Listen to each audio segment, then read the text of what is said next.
पवित्र पावनकारी शिक्षापत्री, पवित्र पावनकारी। ભગવાને આ દુનિયાની રચના એવી કરી છે કે આ દુનિયામાં આપણે આવ્યા પછી આપણી જિંદગીમાં સુખ પછી દુઃખ, દુઃખ પછી સુખ, દિવસ પછી રાત્રિ, રાત્રિ પછી દિવસ એ આવ્યા જ કરે છે. માટે જીવનમાં જ્યારે કંઈ દુઃખ આવે ત્યારે હિંમત હારવી ના જોઈએ.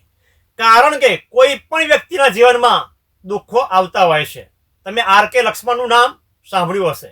એ મોટા કાર્ટૂનિસ્ટ થઈ ગયા, બહુ સારા ચિત્રો બનાવ્યા, પણ જ્યારે એમણે શરૂઆત કરીને ત્યારે એક પછી એક નિષ્ફળતા બહુ મળી હતી. પણ પછી એમને સફળતા પણ મળી અને જિંદગીની અંદર એમ કહેવાય છે કે એમણે 50 વર્ષ સુધી ડેલી નિત્ય ચિત્રો બનાવતા રહ્યા. એમ જિંદગીની અંદર દુઃખો આવશે ત્યારે એની સામે આપણે લડવું જોઈએ અને પુરુષાર્થ કરવો જોઈએ. જે માણસ અને પુરુષાર્થ કરે છે તે જીવનમાં આગળ વધે છે. અને માણસે ખરેખર જીવન કેવી રીતે જીવવું જોઈએ એના માટે શ્રી સ્વામિનારાયણ ભગવાને 212 શ્લોકમાં શિક્ષાપત્રી આપી છે. આ શિક્ષાપત્રી માનવ જીવનનું ઘડતર કરે છે કે માણસે જીવન કેવી રીતે જીવવું જોઈએ. સવારથી ઉઠી સાંજ સુધી માણસે કેવી રીતે કામ ધંધો કરવો જોઈએ, નોકરી કેવી રીતે કરવું જોઈએ, સાચું બોલવું જોઈએ, વ્યસન ન કરવા જોઈએ, એમ માણસે કેવું જીવન જીવવું એ શીખવા માટે ભગવાન શ્રી સ્વામિનારાયણે શિક્ષાપત્રી આપી છે.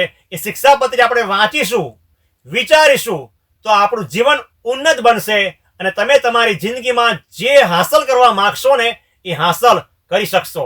ભગવાન સ્વામી વચનામૃતમાં પણ કહે છે કે અમારા જે આશ્રિત હોય એને નિત્ય ભગવાનનું ધ્યાન કરવું, ભગવાનની ભક્તિ કરવી, તો એમાં પણ નિત્ય કરવું પડે છે, પુરુષાર્થ કરવો જ પડે છે.